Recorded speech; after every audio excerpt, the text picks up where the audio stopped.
At this place in history, we're in Peacham with Steve Perkins, the executive director of the Vermont Historical Society. Steve, what brings us here this week? So, Mike, we are standing on the grounds of what was the Caledonia County Grammar School, later to become Peacham Academy, really an integral part of this community for over 150 years.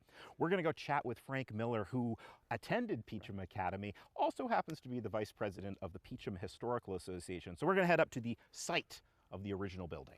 The residents of the new Caledonia County were scrambling to decide who's going to get the courthouse and who's going to get the school. And Peacham decided to seek the grammar school because they knew that if the population was exceeded in another town, they'd lose the courthouse. They got the charter from the legislature in 1795, and the school was open for business in 1797.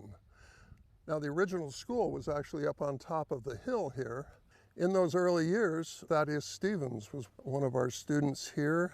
He, of course, was key to the abolition movement. Having people from surrounding communities here every day really kind of grew the vision of the people of town as to what the world might look like. Peacham Academy long predated most other academies that you could find in New England as being co-ed. The academy accepted a co-ed population of students for most of its history. In 1843, it was time to replace it.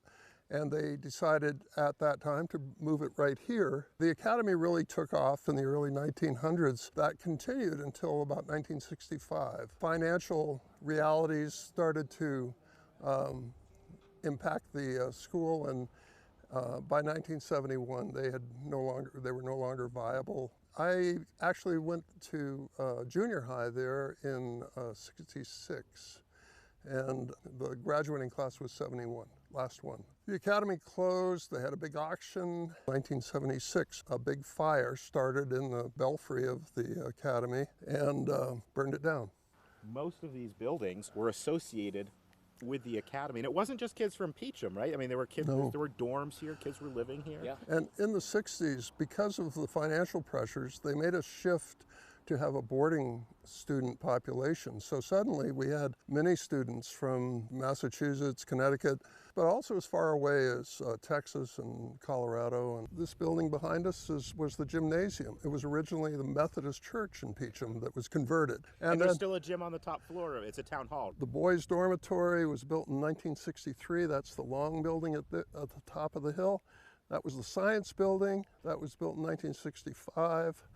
And then on this side, we have the alumni house, and that was a girls' dorm and a couple of classes in home economics, and that was where the cafeteria was. If people do want to visit and learn more about Peacham Academy, how do they do that? We are online at peachamhistorical.org. Our facilities are open throughout the warmer months on Thursday mornings, and appointments can be made. A legacy of education as a community value at this place in history.